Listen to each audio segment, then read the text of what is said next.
The Bloodcast Extra. Nag-viral sa social media ang kwento ng batang Japanese macaque na si Punch mula sa Ichikawa City Zoo dahil sa kanyang emosyonal na kalagayan. Umani ng matinding simpatya mula sa mga netizen ang video ni Punch na tanging isang stuffed toy na orangutan lamang ang kayakap matapos siyang iwan ng kanyang ina.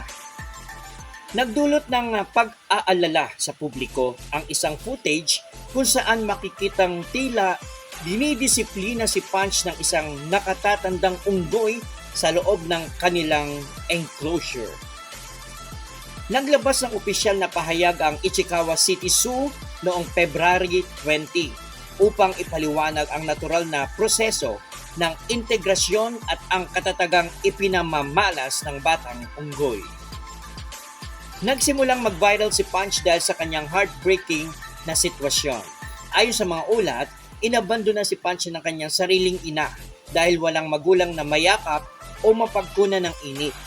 Binigyan siya ng mga tagapangalaga ng sunang siyang stuffed orangutan toy. Ang mga larawan ni Punch na mahigpit na nakayakap sa kanyang laruan ay mabilis na kumalat online at umani ng simpatya mula sa mga tao sa iba't ibang panig ng mundo. Ngunit kamakailan lang, lalong bumuhos ang awa para sa batang unggoy nang kumalat ang isang video kung saan makikitang kinaladkad si Punch ng isang mas nakatatandang unggoy habang umiiyak ito. Matapos bitawan agad na tumakbo si Punch patungo sa kanyang stuffed toy para kumuha ng lakas at comfort.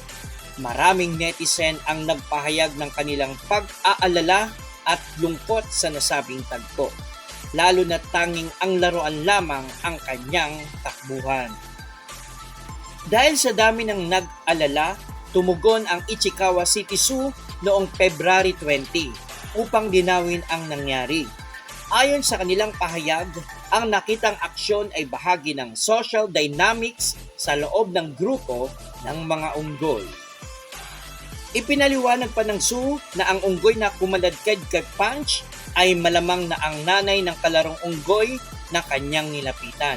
Bagamat mukhang malupit sa paningin ng tao, sinabi ng zoo na walang unggoy ang nagpakita ng seryosong agresibong pag-uugali kay Punch. Ito raw ay bahagi ng natural na pagdidisiplina habang natututo si Punch na makihalubilo sa kanyang pangkat. Hinangaan din ng mga tagapangalaga ang katatagan ni Punch sa kabila ng mga pagsubok na ito. Sa halip na kaawaan, hiling ng zoo na suportahan na lamang ng mga netizen ang paglago ng bata habang unti-unti siyang nagiging bahagi ng grupo. Bagamat mahirap ang simula, matagumpay na nagpapakita ng pag-unlad si Punch sa kanyang panlipunang kasanayan at social integration sa zoo. Narito ang ilang detalye at video clips ng kanyang pag-unlad. Ang video na ito ay nagpapakita ng maagang yugto ng pakikihalubilo ni Punch at ang pagtanggap sa kanya ng ibang unggoy. Narito po, panoorin natin.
かなくて怖いね。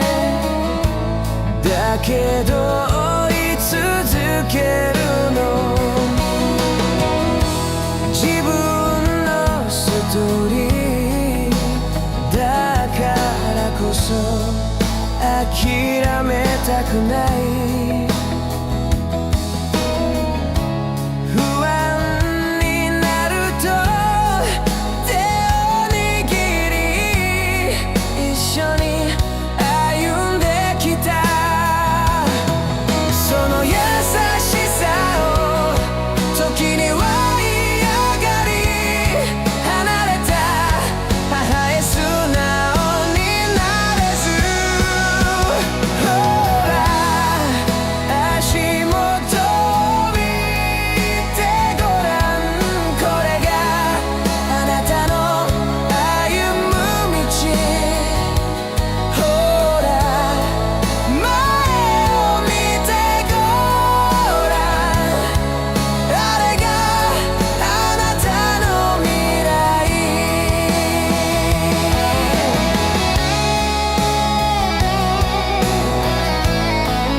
時には嫌がり離れた母へ素直になれず。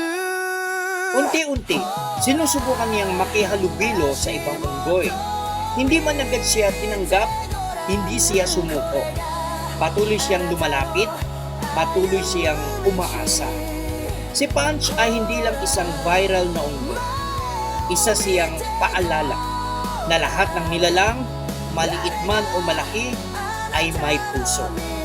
At lahat tayo naghahanap ng pagmamahal. At minsan, kahit isang simpleng yakap, kahit stuffed toy lang, pwedeng maging mundo ng isang pusong nasasaktan.